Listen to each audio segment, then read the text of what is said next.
الحمد لله رب العالمين وبه نستعين على أمور الدنيا والدين. أشهد أن لا إله إلا الله وحده لا شريك له، وأشهد أن محمدا عبده ورسوله الذي لا نبي بعده. اللهم صل وسلم وبارك على نبينا محمد صلى الله عليه وسلم تسليما كثيرا. صلى الله على آله وصحبه أجمعين. أعوذ بالله من الشيطان الرجيم.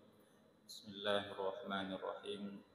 والذين هم بأماناتهم وعهدهم راعون والذين هم بشهاداتهم قائمون. صدق الله العظيم. Sidang jamaah subuh yang dirahmati Allah Subhanahu wa taala. Alhamdulillah, kita bersyukur kepada Allah. Allah masih senantiasa melimpahkan kenikmatan iman dan Islam dan juga kesehatan kepada kita semua. Kemudian tak lupa salawat dari salam semoga senantiasa tercurahkan kepada baginda Rasulullah Muhammad sallallahu alaihi wasallam.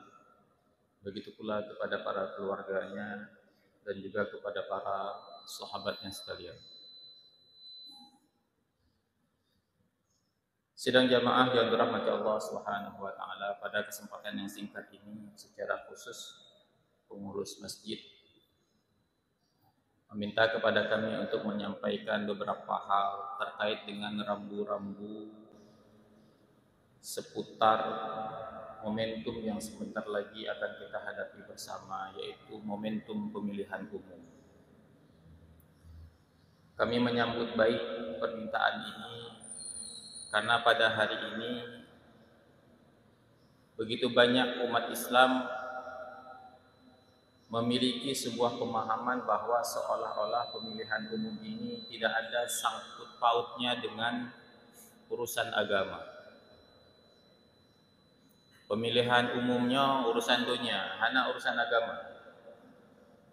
Padahal pemilihan umum ini adalah satu momentum di mana kita sama-sama memilih pemimpin. Dan kepemimpinan itu adalah satu hal yang diberikan perhatian besar dalam agama. Islam memberikan perhatian yang begitu besar terhadap memilih pemimpin. Andai saja kepemimpinan ini tidak penting di dalam Islam, maka selepas Nabi Shallallahu Alaihi Wasallam wafat, tidak perlu ada lagi para sahabat yang kemudian menjadi pemimpin.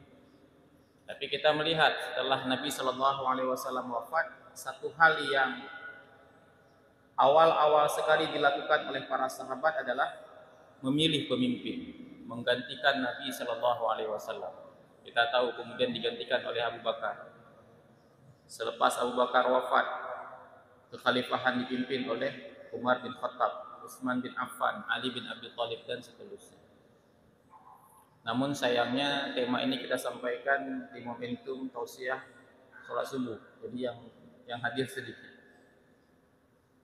Nah, sidang jamaah yang dirahmati Allah Subhanahu wa taala, di dalam surah Al-Ma'arij Allah Subhanahu wa taala menyampaikan kepada kita tentang hakikat manusia. Innal insana khuliqa halu'a. Manusia itu diciptakan dengan pembawaan suka berkeluh kesah. Idza massahu syarru jazua wa idza massahu khairu manu'a. Kalau dia mendapatkan kesulitan, dia berkeluh kesah, namun ketika dia mendapatkan kenikmatan, dia akan menjadi orang-orang yang bakhil. Dan kemudian Allah Subhanahu wa taala memberikan pengecualian. Siapa orang-orang yang akan terhindar dari penyakit-penyakit itu? Illal musallin alladzina hum ala salatihim daimun. Kecuali orang-orang yang salat, yaitu orang-orang yang senantiasa setia dengan salatnya. Dan kemudian siapa lagi? Di antaranya Allah Subhanahu wa taala menyebutkan walladzina yusaddiquna biyaumiddin. Orang yang senantiasa membenarkan adanya hari kiamat.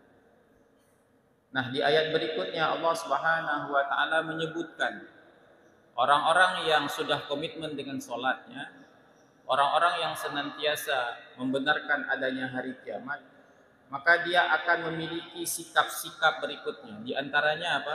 Ada dua sikap yang disebutkan di dalam Al-Quran yang ayat ini berurutan. Yang pertama adalah walladzina hum liamanatihim wa ahdihim ra'un. Orang yang senantiasa terkait dengan amanah yang dia pikul dan janji-janjinya, dia akan komitmen dengan semua itu. Di ayat berikutnya dikatakan lagi walladzina hum bisyahadatihim qaimun, dan orang-orang yang senantiasa memegang teguh kesaksiannya. Dua ayat ini memuat dua hal penting. Yang pertama tentang amanah, janji, dan kemudian di ayat berikutnya berbicara tentang kesaksian. Apa hubungan dua ayat ini dengan pemilihan? Kita tahu Pak, negara ini menganut konsep trias politika. Kita pernah dengar ya, trias politika. Bahwa roda pemerintahan di negara Republik Indonesia ini dijalankan oleh 3 bagian kekuasaan. Yang pertama adalah eksekutif, mulai dari presiden, gubernur, bupati, wali kota. Yang kedua legislatif, mulai dari DPR, DPR provinsi, DPR kabupaten kota. Yang ketiga yudikatif, itu ada Mahkamah Agung. Eksekutif dan legislatif itu dilakukan melalui proses pemilihan. Kita sebut dengan pemilihan umum. Banyak ulama kontemporer kemudian mengkiaskan bahwa pemilihan umum ini sama dengan persaksian. Sama dengan persaksian. Kenapa disamakan atau dikiaskan dengan persaksian? Karena untuk memilih orang-orang yang ada di eksekutif, memilih presiden, gubernur, wali kota, bupati, dan juga anggota legislatif, negara meminta kepada warganya untuk memilih mereka, meminta kesaksian dari warga negara. Negara mengatakan yang layak untuk duduk menjadi pemimpin di negara ini adalah orang-orang yang beriman dan bertakwa kepada Allah, orang-orang yang memiliki kemampuan. Begitu juga orang-orang yang duduk di kursi legislatif. Ada kan syaratnya Pak? Nah, siapa orang itu? Negara meminta warganya untuk memberikan kesaksian. Siapa yang menurut kalian, wahai masyarakat Indonesia, wahai penduduk Indonesia, yang layak kira-kira, yang tepat kira-kira menjabat, menjalankan amanah sebagai pemimpin? Maka kita diminta kesaksiannya. Siapa yang bisa bersaksi? Kita kemudian bersaksi. Saya bersaksi bahwa si fulan layak untuk menduduki kursi anggota legislatif, untuk membuat undang-undang, untuk mengawasi pemerintah, dan lain sebagainya. Itu yang disebut dengan kesaksian. Nah, urusan kesaksian ini adalah urusan yang besar dalam agama. Makanya saksi palsu itu adalah salah satu dosa dengan dosa yang begitu besar. Kesaksian palsu Pak, dosa besar. Nah, amanah yang sebentar lagi akan dipikul oleh saudara-saudara kita yang mencalonkan diri, entah itu di eksekutif dan juga legislatif, itu terkait dengan kesaksian. Amanah yang mereka jalankan itu mereka dapatkan melalui kesaksian kita Pak. Jadi ini dua hal yang nggak bisa dipisahkan. Amanah, janji, dan saksi. Kita lihat pada hari ini mereka berjanji.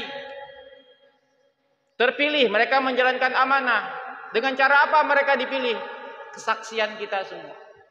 Maka urusan pemilihan ini bukan urusan sepele, tapi dia urusan kesaksian.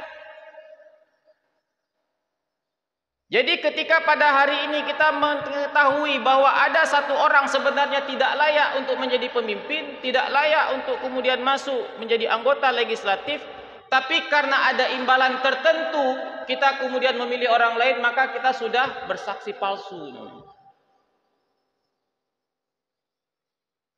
Dan itu adalah sebuah perbuatan dosa. Maka sekali lagi bahwa urusan kepemimpinan, urusan pemilihan umum ini bukan urusan yang sepele, tapi urusan dosa.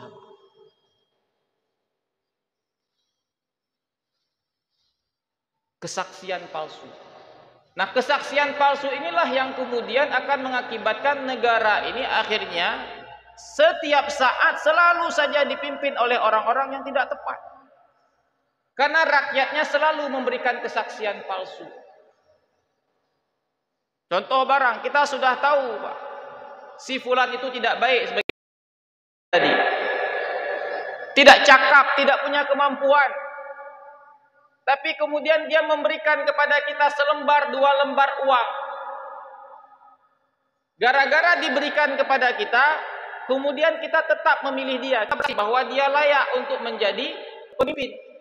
Maka kita dianggap sudah menjadi orang yang memberikan kesaksian palsu. Dan ini akan diminta pertanggungjawaban oleh Allah Subhanahu wa taala di hari kiamat.